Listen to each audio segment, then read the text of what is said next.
दोस्तों, महाभारत युद्ध पौराणिक युग में लड़ा गया सबसे बड़ा युद्ध था। इसमें लाखों की संख्या में योद्धा वीर गति को प्राप्त हुए थे। इस युद्ध की विभीषिका ने लगभग संपूर्ण भारतवर्ष को योद्धा विहीन कर दिया था।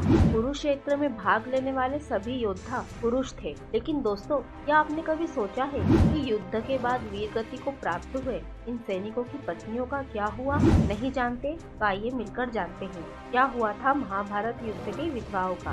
नमस्कार, स्वागत है आप सभी का festivals of India YouTube channel पर। दोस्तों, इस कथा का वर्णन महाभारत ग्रंथ के आश्रमवासी पर्व के 33वें अध्याय में पढ़ने को मिलता है।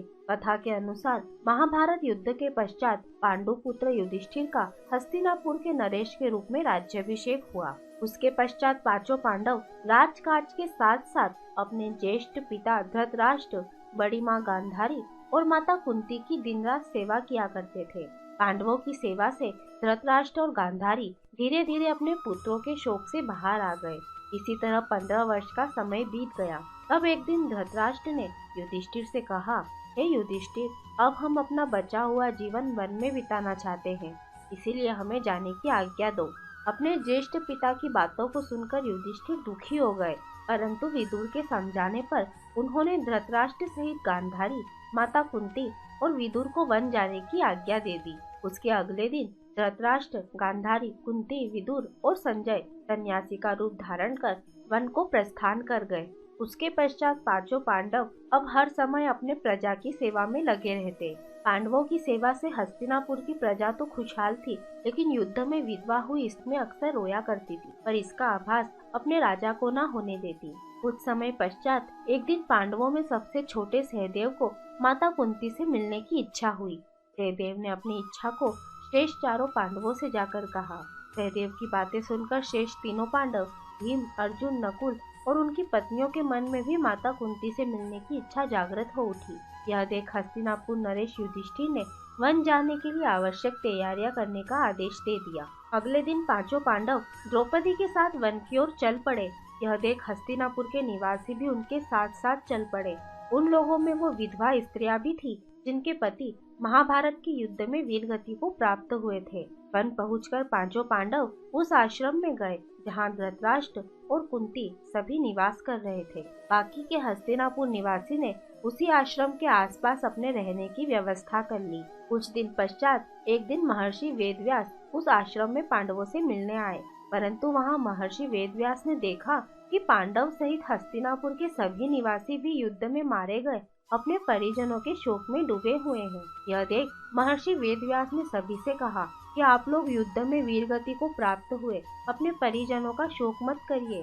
वे सभी स्वर्ग या फिर दूसरे लोकों में सुखपूर्वक निवास कर रहे हैं। वे सभी अपने अपने लोकों में अति प्रसन्न हैं।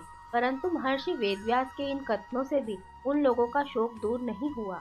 तब महर्षि वेदव्यास ने सभी से कहा कि अगर आप लोगों को मेरे द्वारा कही गई बातों पर विश्वास नहीं हो रहा है, तो आज रात मैं आप सभी को परिजनों से मिलवाऊंगा। यह सुन पांडवों सहित सभी के चेहरे पर हल्की मुस्कान उभर आई। जिस आश्रम के आसपास सभी निवास कर रहे थे वह गंगा नदी के तट पर स्थित था। शाम को सूर्यास्त होने से पहले महर्षि वेदव्यास सभी को लेकर गंगा के तट पर पहुँचे। फिर सूर्यास्त के बाद उन्होंने अपने तपोबल से महाभारत युद्ध में मारे गए सभी योद्धाओं का आह्वान किया। महर्षि के आह्वान से सभी योद्धा एक एक कर गंगा जल से बाहर निकलने लगे। अपने मृत परिजनों को अपने सामने खड़ा देख पांडव सहित हस्तिनापुर के सभी निवासी खुश हो गए। फिर सभी ने अपने परिजनों से बात की। तब जाकर उन्हें विश्वास हो गया कि उनके बंधु बांधव मृत्युलोक के सभी कष्टों से मुक्ति पाकर अपने अपने लोकों में प्रसन्नता पूर्वक निवास कर रहे हैं।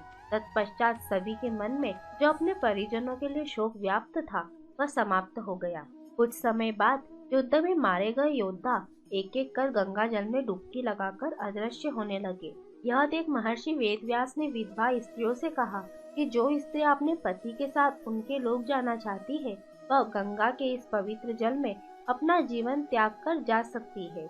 महर्षि के इतना कहते ही सभी विधवा स्त्रियों ने गंगा के जल में डुबकी लगाकर अपने जीवन को त्याग दिया और सभी अपने अपने पति के साथ उनके लोक चली गई। तो दोस्तों, इस तरह महाभारत युद्ध में विधवा हुई स्त्रियां पृथ्वी लोक के कष्टों से मुक्ति पाकर स्वर्ग लोक चली गई। और इसी के साथ हमारी ये जानकारी भी यहीं समाप्त होती है। ऐसे और भी वीडियो देखने के लिए अभी सब्सक्राइब करें festivals of India YouTube channel को। साथ ही साथ इस वीडियो को ज़्यादा से ज़्यादा लोगों के साथ शेयर करें।